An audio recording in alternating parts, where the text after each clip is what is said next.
Alright, so we are gonna prep this sequence for color into V5. I just called this color prep demo. Right now we just have the sequence directly from the editor, so we're gonna kind of go through and clean everything up. If we look at as many of our tracks as we can, you got a bunch of different video on different tracks, as well as kind of just extra selects on the end of the sequence. So first thing is we're going to look at our out point, which I assume is going to be the end of the track.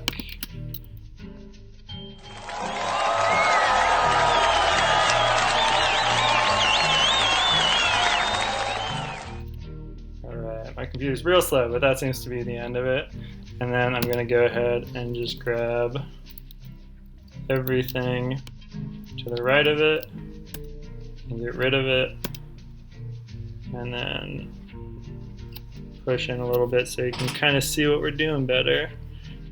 We have a couple tracks up here.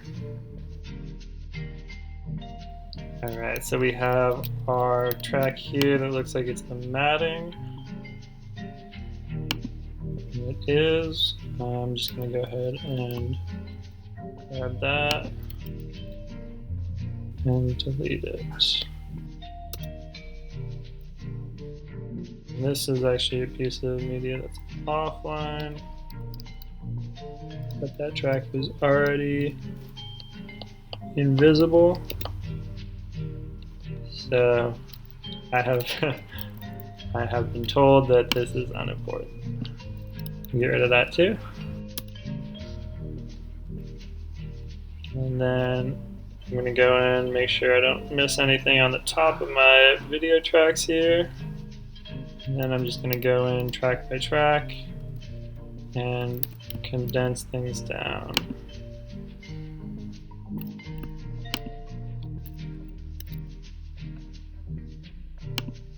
Oh boy.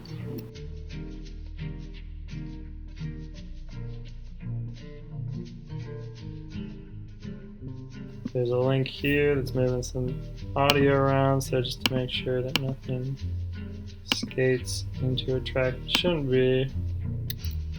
I'm going to lock all this.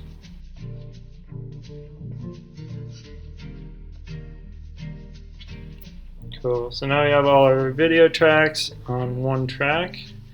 I can go ahead and go into my sequence settings. So delete tracks, get rid of all my empty video tracks. And then that will give me a lot more room to check out what's going on with audio. Since this is for color, technically I probably shouldn't have to mess with audio. But since we're cleaning things up, it looks like everything is muted except for the music track here. I'm going to go ahead and just wipe it. Alright, so we're going to lock down video track, and then we're going to go in here and wipe these guys. So now we just have, looks like 2 audio tracks. I'm going to just get rid of that one as well, because again it's on a muted layer, and hopefully that is intentional.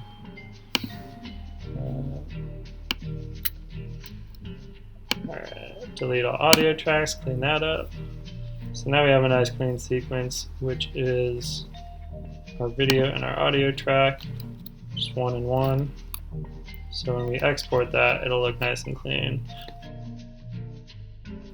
And then we're going to go in, start time is 59:58:00. That's kind of whatever you want it to be. That's a nice default, because then you can have your content start on 1. And then we're going to go in and select all tracks. And then go to our 1 mark. And put, because we have audio starting before picture, I'm going to have our audio track line up in the beginning of content so that we actually start with black and audio over that. So then this is where we're going to put our 2-pop at 5800, and we can get that by coming into our project menu, loading bars and tone, load that into our viewer.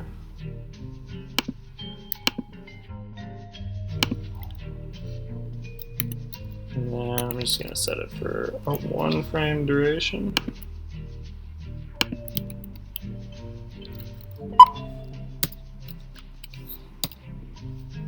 And then I'm going to drop in just the audio so that when you scan over that, you'll see the pop. So when you're doing that, it's important your time code reads 595800 on the pop, and then your content, which in this case is audio, but a lot of the time would just be your first frame of video, is at 1 hour. So at this point, because we moved everything over a bit, got to check that out point, make sure all of our content is still within that.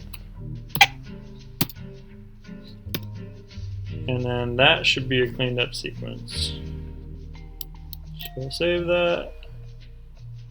And then at this point, you're going to want to double check that while we're collapsing sequences down and also cleaning up all that audio, that nothing changed. So we'll bring in an offline, which is just your latest export. Pop that in. And then because this didn't have a 2-pop before, you would usually line up on your 2-pop, but we can just line up on our first cut and everything else should follow from there.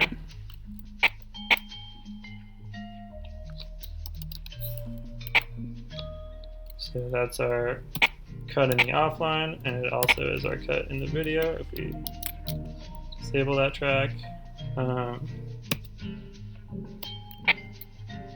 At this point, it's nice to double check the entire sequence. So you can go into your effects controls, and whatever you like, you can either set opacity down. Setting your blend mode to difference is kind of nice, because then you can see real obviously if it's black, there's no difference. If there's anything different, then it shows up in that mode.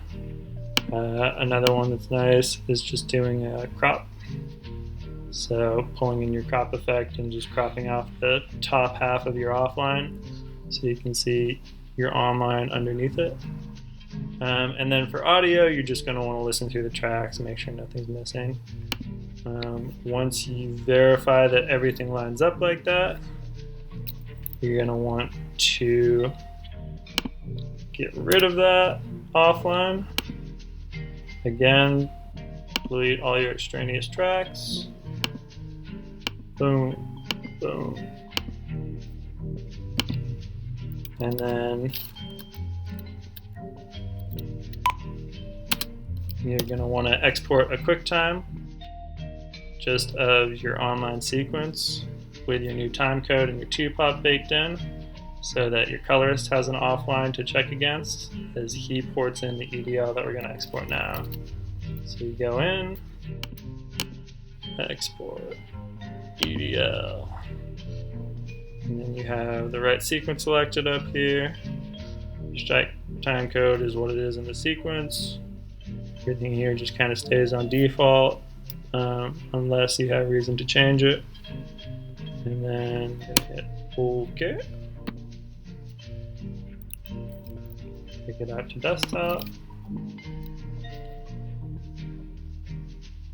So the EDL is pretty basic editing operations, so that notice that just came up is because a transition used in the edit is not supported in the EDL.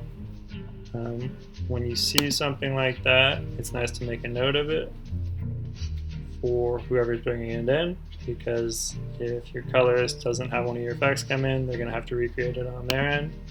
It's also nice to do an XML, because some of that stuff stays a little bit better in an XML than it does in an EDL.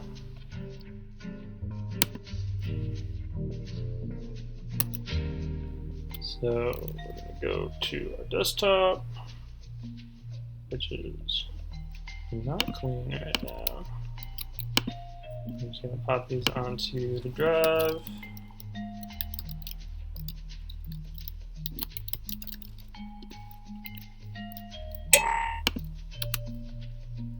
And then I kind of like looking at EDLs in just a text edit, just to make sure everything's kind of coming through right.